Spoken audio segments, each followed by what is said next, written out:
Next, share with us in the Zoom chat what it is that you are seeing.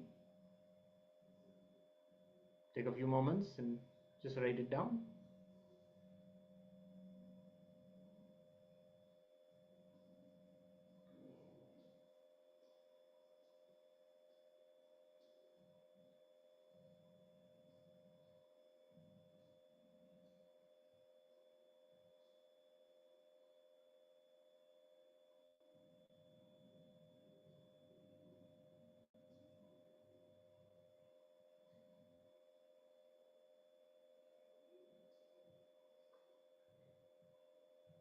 Yes, we'll now show you the image.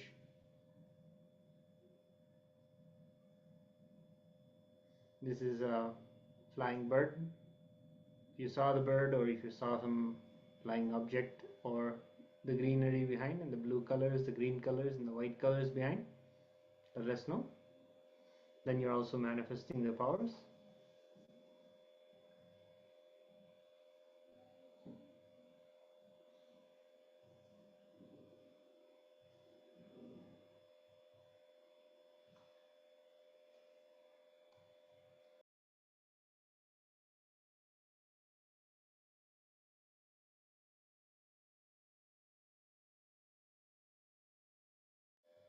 Yes. So now we're going to be moving on to the next session where Swamiji is going to be sharing more about the eN-Reality. Yes, we're going to learn how we can actually experience realities. We have learned that what we perceive through the senses is not objective reality. It is not reality as it is, but how can we perceive reality? How can we experience reality?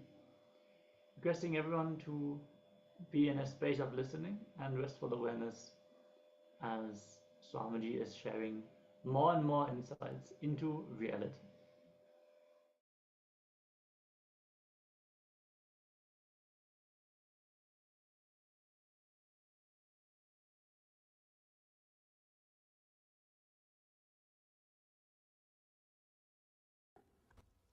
Let us understand this word Paramastitihi, transcendental reality. See, we have three levels of reality. One is external reality. All of you know the external reality, an external world.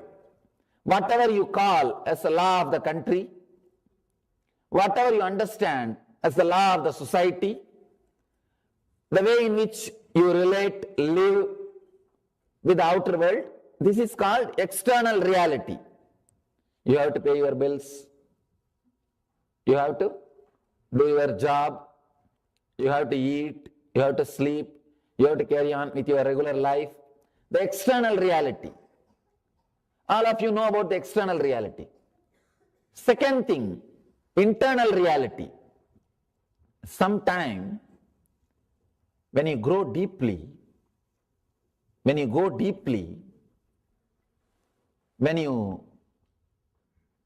become more aware, more conscious, you realize you are affected, disturbed more by the internal reality. Means the incident or the thing which is happening in the outer world is not directly connected to the experience which is going on in the inner world. Just by doing a small change, the same incident which is supposed to create pain in you may not create.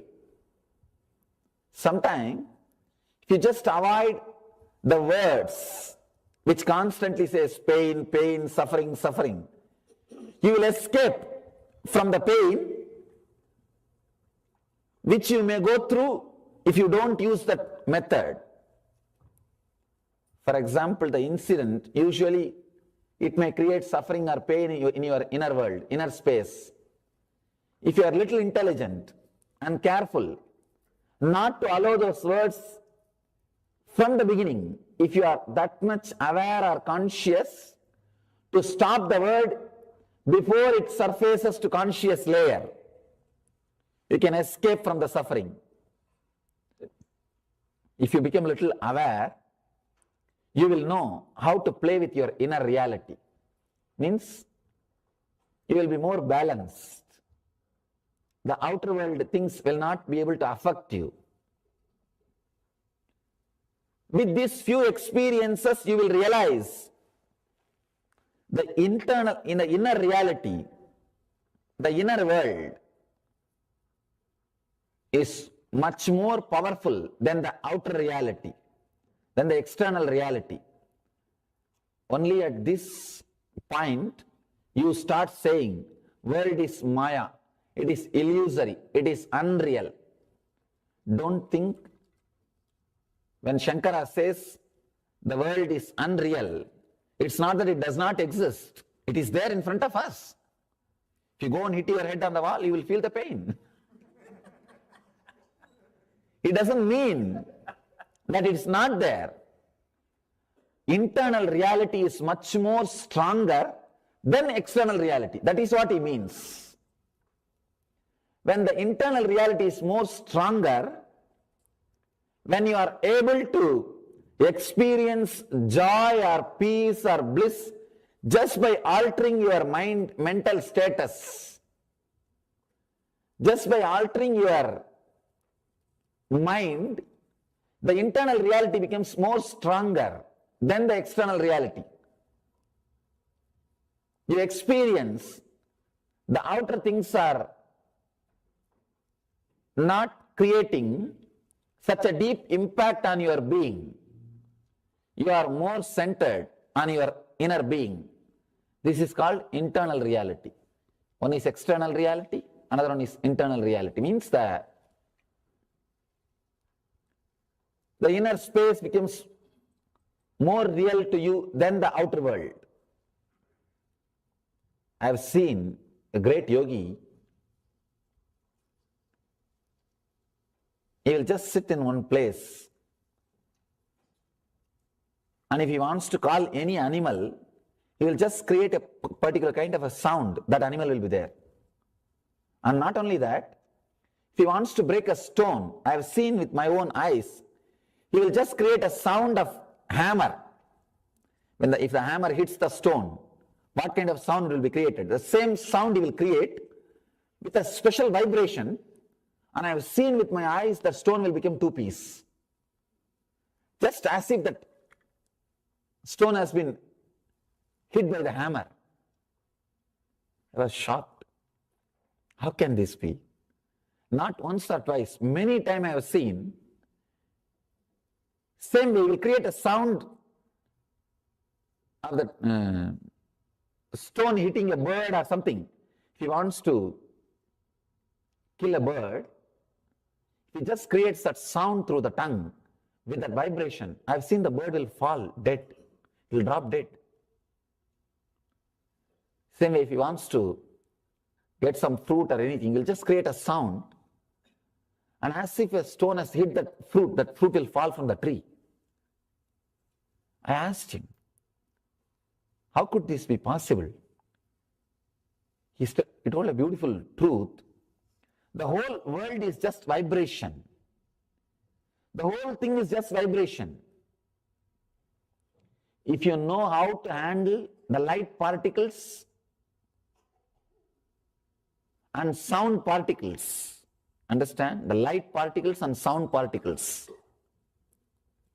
Nada and Bindu. Nada is sound particle, Bindu is light particles. You can do anything. For him, the inner world is more real than the outer world. So anything comes out of his inner world directly affects the outer world. It creates an impact on the outer world. For him, world is unreal. Outer world is Maya, illusory, because he can do anything just with the inner world. There is a third kind of reality. So you understand? First is the outer world. The second is inner world. When your inner world is more real than the outer world, you will have siddhi, means powers. Third kind of reality is transcendental reality. In that level, you will have buddhi, intelligence. Even in the second level, there is no guarantee you will have buddhi. You may have siddhi, power, but we don't know you will have buddhi or not. Transcendental reality. Transcendental reality means experiencing nothing dies. Experiencing, you don't need to do anything in the outer world or in the inner world. Understand? You don't need to do anything in the outer world or anything in the inner world, because both are equally nonsense. Both have no meaning. Both have lost meaning for you. People who are established in the internal reality, in the inner world, for them only outer world will be unreal, Maya, but the inner world will be real. If you are established in transcendental reality, Paramastitihi, what here Mahadeva says, Paramastitihi, then inner world and the outer world, both are illusory for you. Both are unreal. Reality is nothing but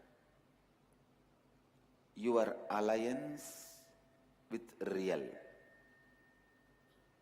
Listen, it is not your experience of real, it is your alliance with the real.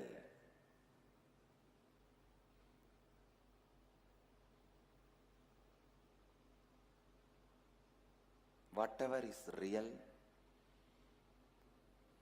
is there one side. Whatever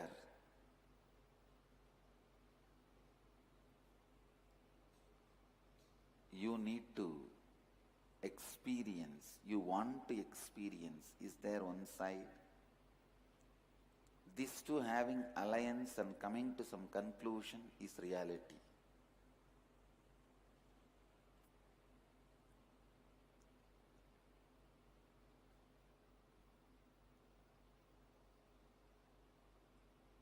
Many times people think all these intellectual truths, ideas are not required.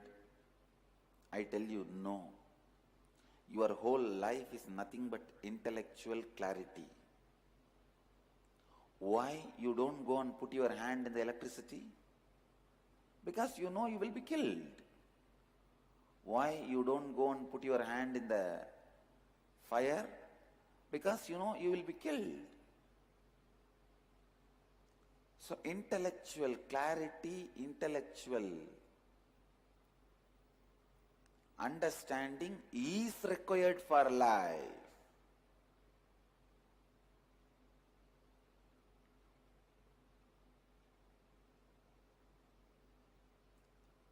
If somebody is teaching you the ideas, no, all these big principles, intellectual jugglery is not required, no. They are trying to keep you in darkness. Maybe they do not know how to expand and explain these principles. They do not have a passion to understand or make you understand. Please listen. Just like a simple rules are there. Don't touch the fire, you will not be burnt. Same way, simple rules are existing to be out of suffering. Simple rules exist to be successful. It is so unfortunate you are never allowed to believe that there are simple rules exist to be out of suffering and to be in completion and to be successful. Are you struggling in a big way not to be burnt by the fire, not to be electrocuted? No. You don't struggle. It became your lifestyle when you understand and start living. Listen, same way,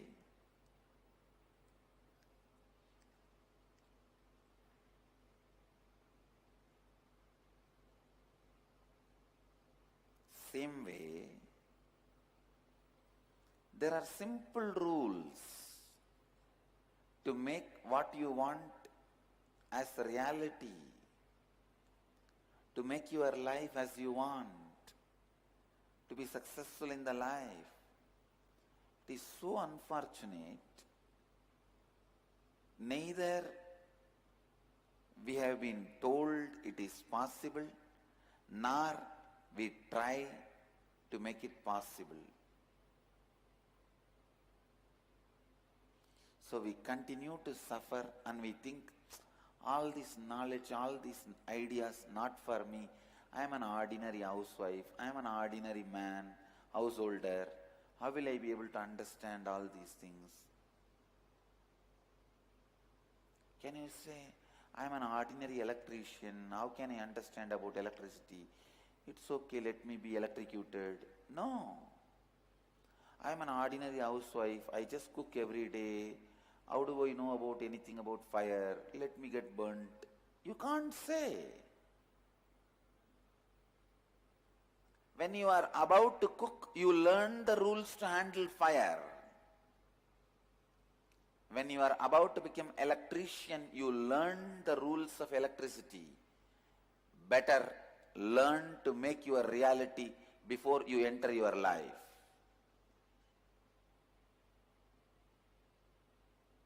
And you can learn. That is the good news.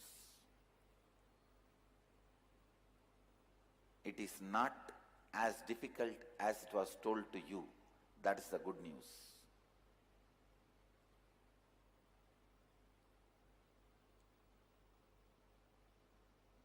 How you perceive reality?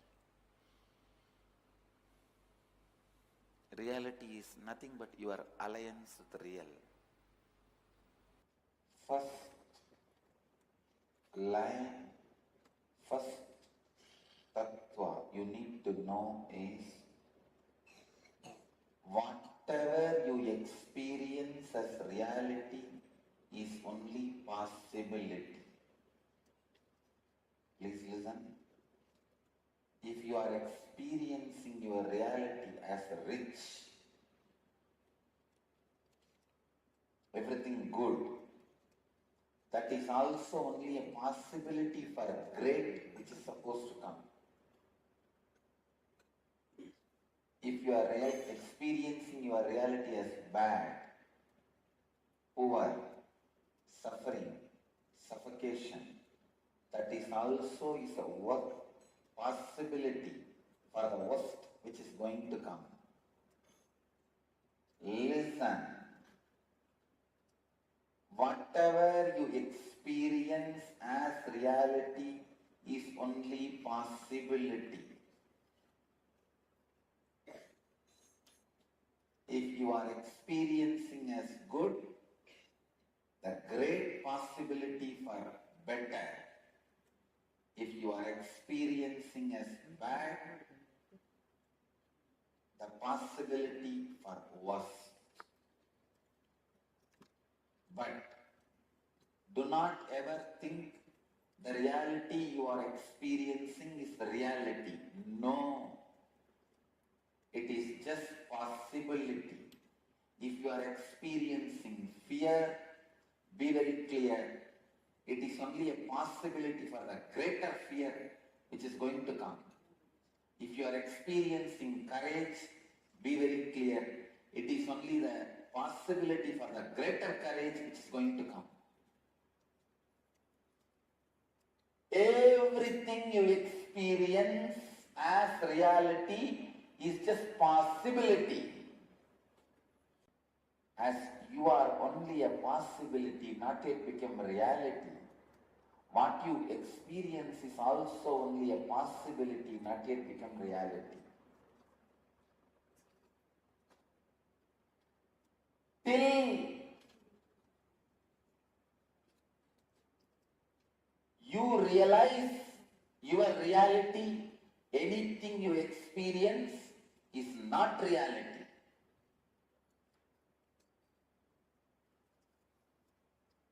As long as you remain as a possibility, still need to be open, experienced, explored. your reality also remains as possibility. If you live authenticity, you will strengthen the right possibilities to happen. If not, you will allow your unconscious possibilities to open. That's all is life.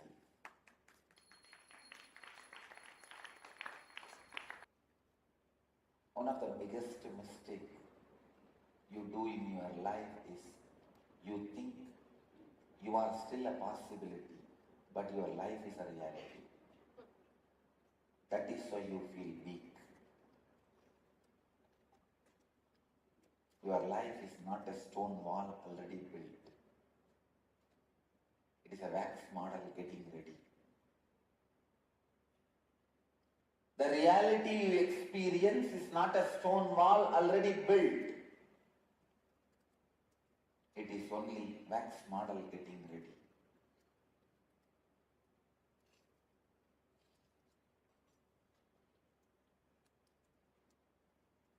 Authenticity is the intelligence to alter your possibility consciously in a right way.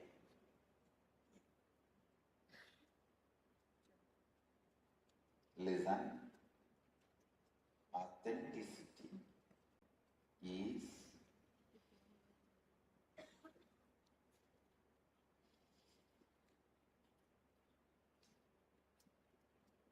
great possibility to alter your life in a right way. Let me expand on authenticity. Authenticity means the state where you are established in the peak of your capability, your possibility, and you respond to life from who you perceive yourself to be, the inner image, and peak in the outer image, and establishing yourself in peak in others' image about you. Listen, whatever you perceive about you is only a possibility. If you think you are a Swami, good person, nice person, even that is only a possibility for the greater saint to happen. If you think you are filled with jealousy, dirt, junk, and whatnot, disease, depression, that is also not the reality. It is a possibility for greater disease, greater depression, greater disorders to happen.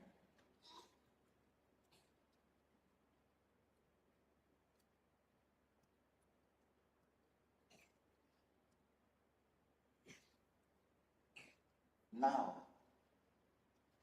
almost all of us experience ourselves as a mixture of both. How many of you cognize what I am saying? You experience yourself as a mixture of both. Little health and little disease. Little goodness, little badness. Little joy and little depression. Little reconciliation and little fight. And little wealth and little poverty. So you are a possibility for any extreme. In a way, you are a possibility for any possibility.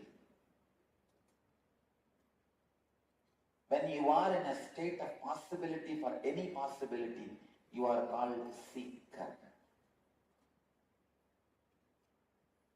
Seeker is a person who is possibility for any possibility. If you already became sinner, you can't be a seeker. If you are already a saint, you can't be a seeker.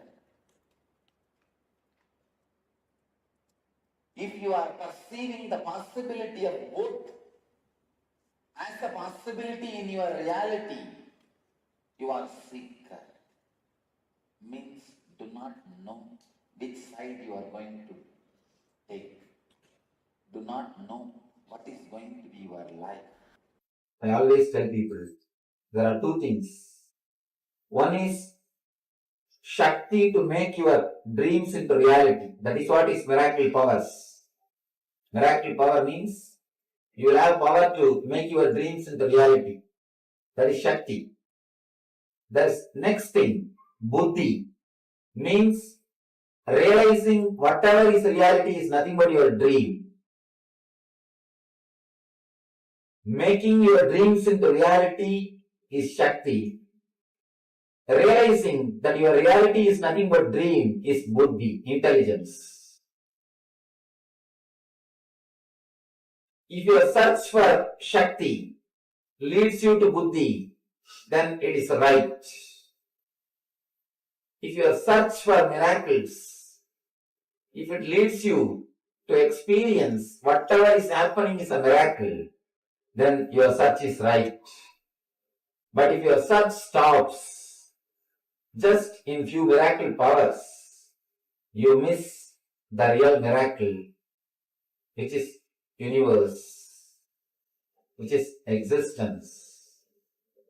The greatest miracle is realizing the whole universe in your being, or your being in the whole universe. When you travel in your search of the miracles, when you start in your path, step by step you come upon few miracle powers. If your energy is getting solidified, in the second step you get the power of intuition. Intuition means seeing the things before it happens. People ask me, Swamiji, how can we see the things before it happens? It is just against the logic. It is just against the logic. How can we see before things happen? It is not against the logic. Because whatever you think as past or future is nothing but the projection of present. Now there's a new thing that is going on among the physics scientists. The new talk, parallel universe. If black hole happens in some place, in some other corner of the universe, Big Bang happens. Big Bang and black hole, they continuously happen parallelly. Continuously somewhere black hole is happening. And the parallel side of the universe, in the other side, same way Big Bang is happening. If the Big Bangs are happening, black holes are happening. When you don't know the connection, you think it is a two independent incident. If you understand the connection, you will understand it is not two separate incidences. It is just cause and effect, that's all. They say even a single atom cannot move without creating effect in the other side of the universe. If an atom moves in a place, the other side, parallelly, another atom moves. If you understand this parallel universe theory, you will be able to understand your future and past are not two independent things. They are just deeply related with the present. Understand the time as a shaft. Actually, time is a shaft. One side is past incidences. Other side is future incidences. Center present. You never touch the time shaft actually. You are always pulled in the past or by the future. You always live in the past or live in the future. You never touch the present moment. Present moment is the time through which you can touch this time shaft. Eternity is past, present and future. All the three is eternity. But you can touch the eternity only in the present moment. If you are in the present moment, only then you can touch the eternity. If you touch the eternity, you can understand the past and future are not different from present. They are just extensions of present. From the past moment, this moment is taking birth. From this moment, next moment is taking birth. If you have the glimpse at least once of the present moment, if you live even for one moment in the present moment, you will have a clear glimpse, clear idea about the future.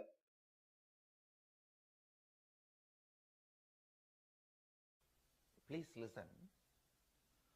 Only when you complete with all the hatred you carry with the outer world, you wake up to the reality. It is nothing but all the hatred you have towards the outer world is the extension of the hatred you carry inside. The hatred towards you. If you are, for example, if you hate Easterners or Westerners, only if you complete and completed that hatred, you will understand it is nothing but one part of you you are hating, you are projecting it on others. I am not talking it as a philosophy. I am talking this as everyday strategy planning. The day-to-day strategies for your life. Day-to-day strategies for your life.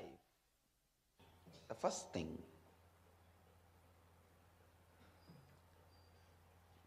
human beings go on fantasizing, go on visualizing, this all should happen in my life, but go on continuing to have the lifestyle, thinking style, working style completely opposite to what they want to achieve.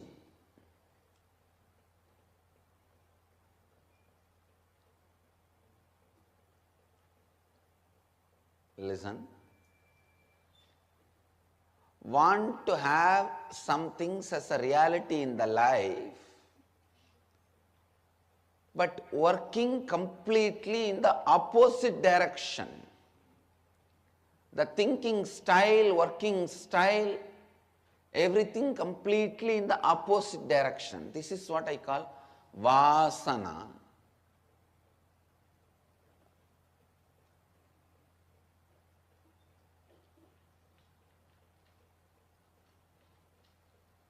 It is like there are some fellows who wanted to melt down in devotion, bhakti. When they see the devotees ecstatic, just lost in the ecstasy, they get jealous. See this person's devotion. What a joy he or she is radiating. They are ecstatic. They are jealous, seeing the ecstasy of the devotees. But what needs to be done to achieve that as a reality, they will not do. Their lifestyle, the way of acting, way of thinking, everything will be completely in opposite direction. Same way in the world, they will see the successful CEOs sitting in a rotating chair, addressing the roundtable conferences, flying in private jet, all that they will see, they will feel jealous, they will feel they want to create that as their reality. But if you see their thinking style, the working style, the way the functioning style, they will continue to remain in their default thinking, feeling, acting, living style, which is completely opposite to the reality they want to cause.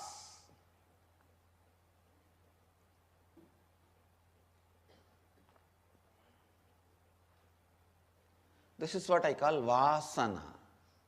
Please understand.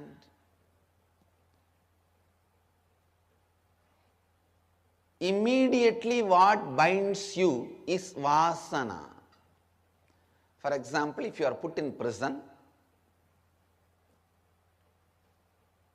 police, judiciary, prison authorities, all of them only largely bind you. But immediately what binds you is the bar, the door, and the lock and key with which the door is locked. That only immediately binds you.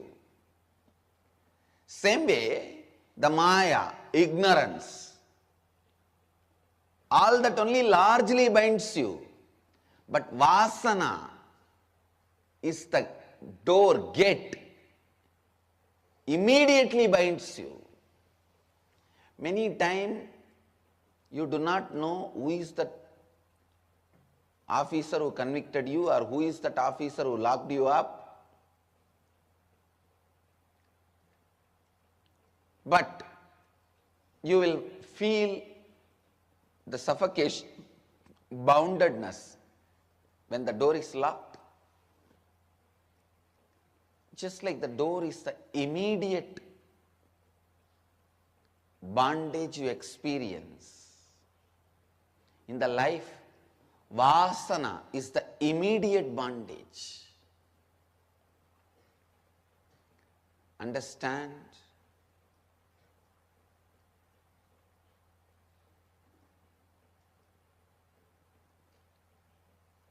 One good news you have is, in the system of the country law, even if you escape from the immediate bondage, like you break the prison and run away, the largest bonding system, the police or all that system, they will somehow bring you back and put you in the another prison. But the good news you have is in the cosmic law, the moment you break the immediate bondage, the whole cosmos supports you and liberates you once for all.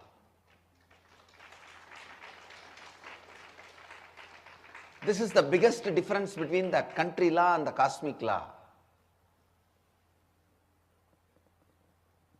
End of the day, country law is man-made. Cosmic law is God-made.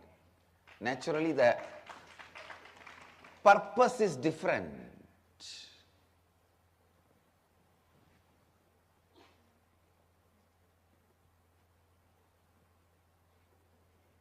Understand?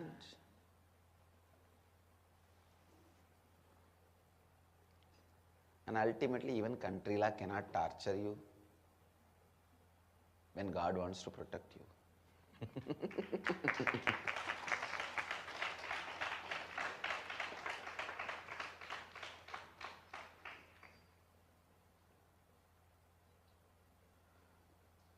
Listen.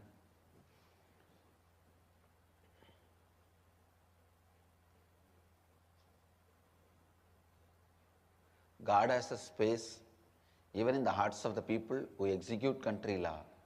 So he knows. 2 cards. He got immediately 2 cards. Next, if I get 2-3 ladies to press my feet and serve me, it will be really grand. Immediately he saw 2-3 young women serving him. Suddenly he thought, what is this? Whatever I am thinking is becoming reality. If a tiger comes and kills me, what will happen? Next moment, tiger appeared and killed him. See, at least you would have been alive if he has not went and slept under the tree. If you would have been outside, at least you would have been alive. You wouldn't have died. When you come to this chakra, it creates so much of energy in you. There is one danger. It's almost like going near the fire. If you know the right technique, you can use the fire for cooking, for heating your body and everything. But if you just misbehave with it, what it does? It just burns you like electricity. If you work properly with it, you will get all benefits. The moment you misbehave, you are finished. So this chakra is like electricity. This chakra is like a fire. This chakra is equally powerful like the tree. Meditate on this chakra, you will get the same power. Okay? Actually, this chakra is just like the Kalpavriksha. Whatever you think, the thought will get the power. One thing you should understand, I want you to understand. If the number of thoughts are more, the intensity will be less. If the quantity is more, quality will be less. If the quantity is less, naturally, the quality will be more. When this chakra is awakened, that is what happens. The quality is increased, quantity is reduced.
I bless you all.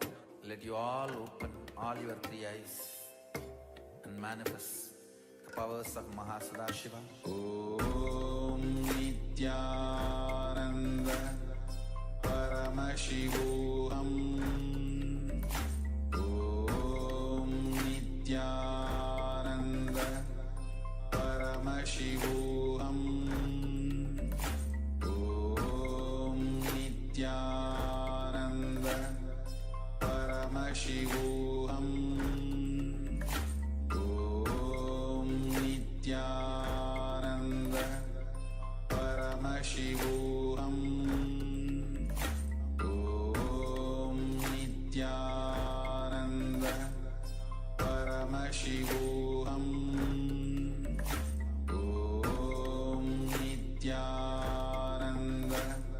Nithyananda Paramashivoham. Om Nithyananda Paramashivoham.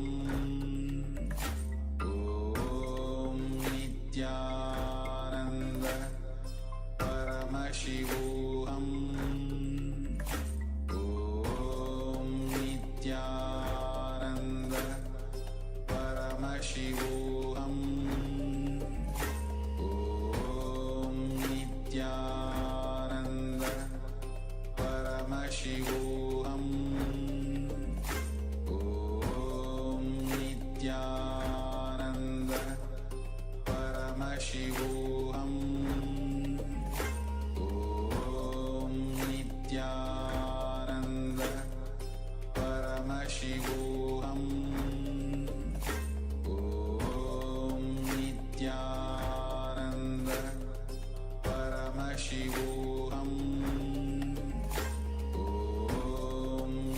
Nityanand परमशिवोऽहम् ॐ नित्यानन्द परमशिवोऽहम् ॐ नित्यानन्द परमशिवोऽहम् ॐ नित्यानन्द परमशिवोऽहम् ॐ नित्यानन्द परमशिवोऽहम् ॐ नित्यानन्द परमशिवोऽहम् ॐ नित्यानन्द परमशिवोऽहम् ॐ नित्यानन्द परमशिवोऽहम् ॐ Nityanand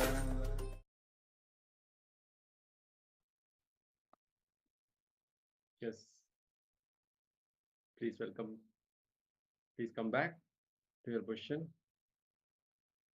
After this beautiful discourse from Supreme Point of Hinduism, now we'll enter into the small meditation. It is going to infuse prana in our body. It's going to be a third eye meditation. So let's get ready. I request all the participants to switch on your video camera and be available and participate in this meditation. John Horn, Lisiama, yeah, and Ma Ananda Gororupinima, and Shobana Saxenama, and Evin, can you please switch on your video and be available? Yeah, it's a beautiful third eye meditation.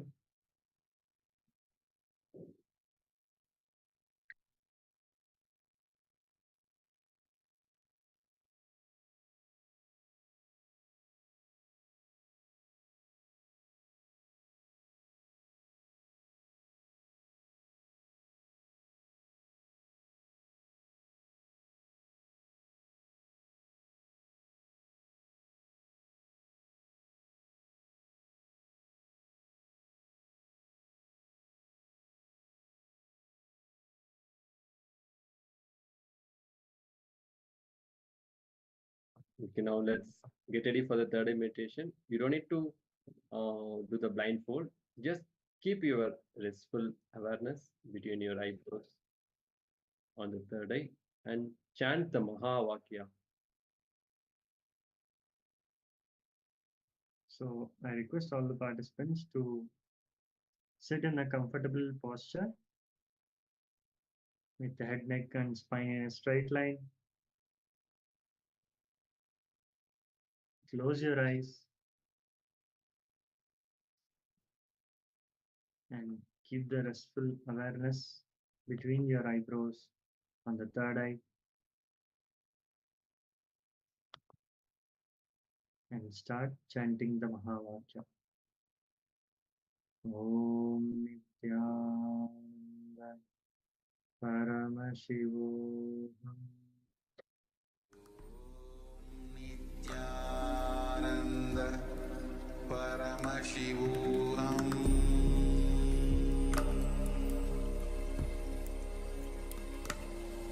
ॐ नित्यानन्द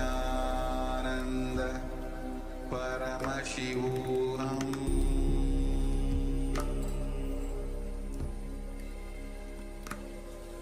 ॐ नित्यानन्द परमशिवोऽहम्